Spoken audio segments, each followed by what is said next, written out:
اسے مانتی ہے دنیا، اسے ڈھونڈتی ہے منزل، رہے عشق مصطفیٰ پہ جو غلام چل رہا ہے۔ 5ویں صدی ہجری کے مشہور بزرگ حضرت سیدنا سلیم رازی رحمت اللہ تعالی علیہ کا قلم جب لکھتے لکھتے گھس جاتا تو خط لگاتے، یعنی نوک تراشتے ہوئے ذکر اللہ شروع کر دیتے۔ لکھنا موقع ہوا، خط لگا رہے تو اللہ اللہ کرنا شروع کر دیتے تاکہ یہ وقت جو صرف خط لگاتے ہوئے ہی صرف نہ ہو جائے۔ حالانکہ اللہ کے نیک بندے اچھا اچھا لکھتے تھے اور ہمیں دے گئے لکھ کر دین کی کتاب ہے، تو یہ ان کا کام بھی کار ثواب ہوتا تھا۔ تو اب اس نیت سے قلم کو خط لگانا بھی کار ثواب ہے، نیک کام ہے۔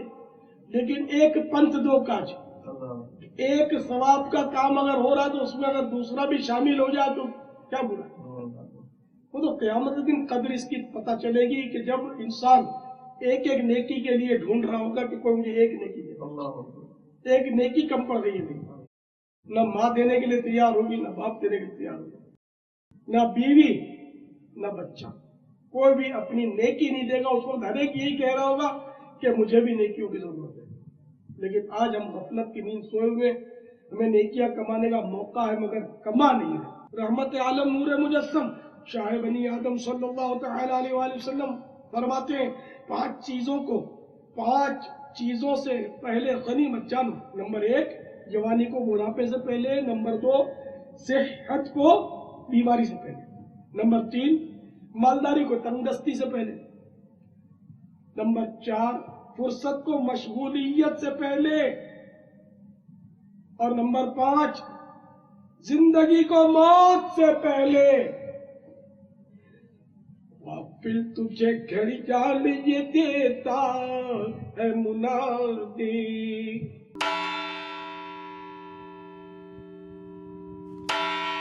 قدرت نے گھڑی عمر کی ایک اور گھٹا دی۔ کہ گھنٹہ بجا تم سمجھے کہ بابا ٹائم اچھا پاس ہو گیا، ٹائم کیا پاس ہو گیا، موت کے قریب ہو گئے، 1 گھنٹہ اور موت قریب آ گئی۔ سرکار نامدار، مدینے کے تاجدار، رسولوں کے سالار، نبیوں کے سردار، محبوب پروردگار جل جلالہ صلی اللہ تعالی علیہ وآلہ وسلم کا ارشاد فیض بنیاد ہے۔ 2 نعمتیں ایسی ہیں جن کے بارے میں بہت سے لوگ دھوکے میں، ایک صحت اور دوسری فراغت۔ تو میٹھے میٹھے پیارے پیارے اسلام بھائیوں، واقعی صحت کی قدر بیمار ہی کر سکتا ہے، اور وقت کی قدر وہ لوگ جانتے ہیں جو بے حد مصروف ہوتے ہیں، ورنہ جو لوگ فرصتی ہوتے ہیں ان کو کیا معلوم کہ وقت کی کیا اہمیت ہے۔ وقت کی قدر پیدا کیجئے اور فضول باتوں، فضول کاموں، فضول دوستیوں سے گریز کرنے کا ذہن بنائیے۔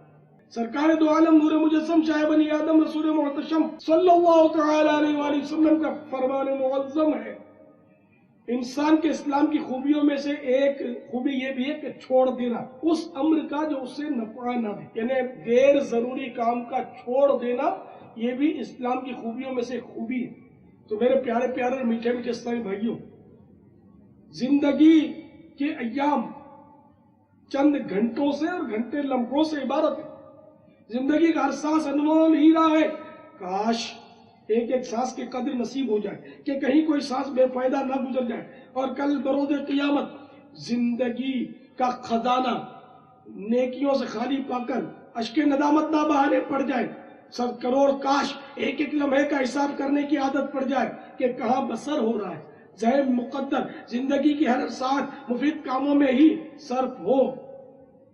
بروز قیامت اوقات کو فضول باتوں، خوش گپیوں میں گزرا ہوا پا کر کہیں کفے افسوس ملتے نہ رہ جائیں۔ تو اے میرے میٹھے میٹھے اور پیارے پیارے اسلام بھائیوں، کاش بولنے سے پہلے اس طرح تولنے کی عادت پڑ جائے کہ یہ بات جو میں کرنا چاہتا ہوں اس میں کوئی دینی یا دنیاوی فائدہ بھی ہے یا نہیں، کہ کہیں میری سانس کے انمول ہیرے فالتو باتوں میں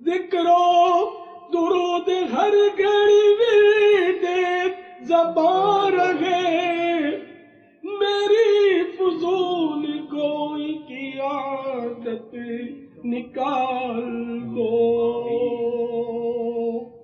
تو آج کل تو حالات ایسے ہی ہیں کہ لوگ گانے بولتے ہیں، درود و سلام کہاں لگو کرتے، نعتیں کہاں پڑھتے، بہت کم بہت کم۔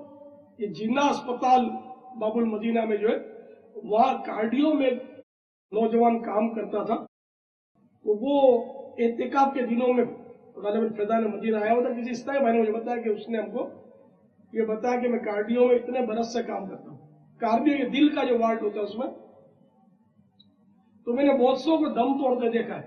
تو یہ کیا بات ہے کہ کوئی اس وقت گانے بول رہا ہوتا ہے، کوئی گالیاں بک رہا ہے، کچھ کر رہا ہوتا ہے، مرتے مرتے آخری وقت میں یہ ایسی حرکتیں کر کے مرتے ہیں۔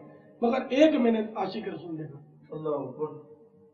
وہ ایک ہی دیکھا میں نے، اس نے گنتی بھی بتائی کہ میں نے اتنے مرتے دیکھے، تعداد بھول گیا ہوں، لیکن وہ ایک کو میں نے دیکھا کہ وہ مرتے وقت درود شریف پڑھ رہا تھا، اور درود شریف پڑھتے پڑھتے پڑھتے وہ خاموش ہو گیا اور اس کی روح قبض ہو گئی۔ سبحان اللہ، الحمدللہ الحمدللہ۔ اللہ اس عاشق رسول کے صدقے ہمیں بھی مرتے وقت درود و سلام پڑھنا نصیب کرے، مرتے وقت ہم پر بھی کلمہ طیبہ جاری ہو، لا الہ الا اللہ محمد رسول اللہ صلی اللہ تعالی علیہ وآلہ وسلم کہ حدیث پاک میں ہے کہ جس کا آخری کلام لا الہ الا اللہ ہوگا وہ جنت میں داخل ہوگا۔ اسے مانتی ہے دنیا،